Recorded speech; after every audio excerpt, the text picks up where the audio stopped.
Fan culture and communities are great. I can speak for everyone at I'm with Geek when I say that we're all suckers for fan culture. Sharing opinions, making artwork, having discussions and coming up with theories, it's all things different people do in appreciation for a piece of work, and the variety of it is fantastic. There is, however, some things about the idea of a fan and fandom culture that is awful.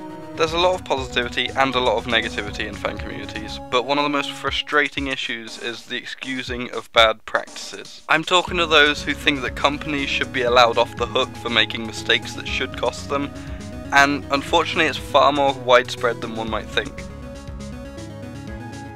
Hypocrisy plays a large part in this, I believe. People shake their fists at a company for trying to scrape your pockets for all the scraps of money that you have left, but go ahead and buy into what they're selling anyway.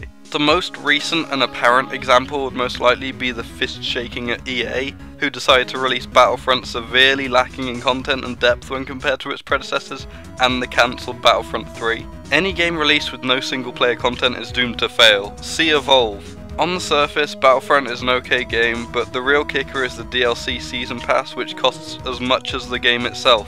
Charging such an amount for the DLC without actually releasing the game to the standard one would expect, being a follow-up of a huge and fantastic series of games, is frankly appalling. The lacking of a real single player as well as a bunch of gameplay mechanics and features expected from the series makes it worth less than its £40 price tag. Charging for DLC that's not only ridiculously overpriced and not even announced yet on top of this, and you just expect the game to flop. Not according to the sales figures, nearing 13 million copies. People just couldn't resist the thought of another Star Wars game and the entire community jumped on it instantly, which hardly gives the message to the developers that we're damn angry about it. Developers and publishers aren't going to learn their lesson if their mistakes make them an ass ton of money anyway. It's guaranteed that this will happen again. Enter Bethesda. Bethesda are pretty damn great. I would consider them one of my favourite game developers. They make great games, great expansion DLC, and are always pretty fair with prices. Bethesda, to my dismay, jumped on the Season Pass but we don't know what's in it bandwagon for Fallout 4.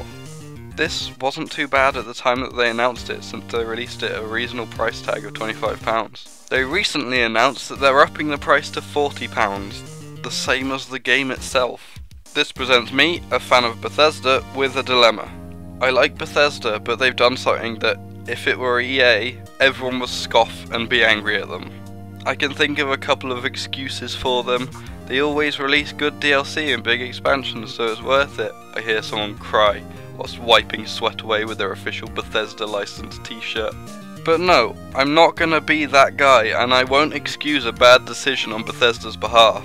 Bethesda knew what they were getting into when they released a Season Pass and should have stuck to their guns. They should have swallowed their pride and admitted that they made a mistake on underpricing, or even having the Season Pass malarkey in the first place. What Bethesda are doing is manipulating the player base into buying this expansion and penalising those who don't want to buy anything until they actually see what it is. Setting a date and saying, this is when the price goes up, is gonna make Fallout 4 players go, shit, I better buy this before I have to spend 40 quid on it. And anyone that wants to wait until there's real gameplay and they know more about it is gonna have to pay the price of the game again to get it all. And it shows that this is working, since the Fallout 4 Season Pass is back to the top spot on the Steam top selling list. This is something that we shouldn't be excusing and going along with, we should be calling it out and not buying it. If everyone calls them out on their mistake, things get changed. When Square Enix's Augment Your Pre-Order bollocks for Deus Ex was announced, the amount of backlash actually got them to scrap it.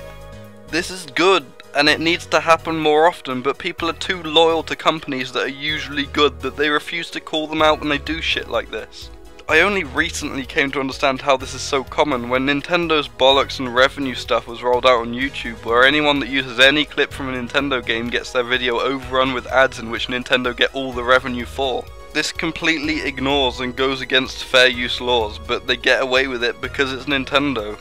Admitting that the company that you're loyal to can fuck up is difficult, but it's the only way things are gonna change. If everyone cries out that their bullshit is bullshit, then it might be taken back, just like with Augment Your Pre-Order.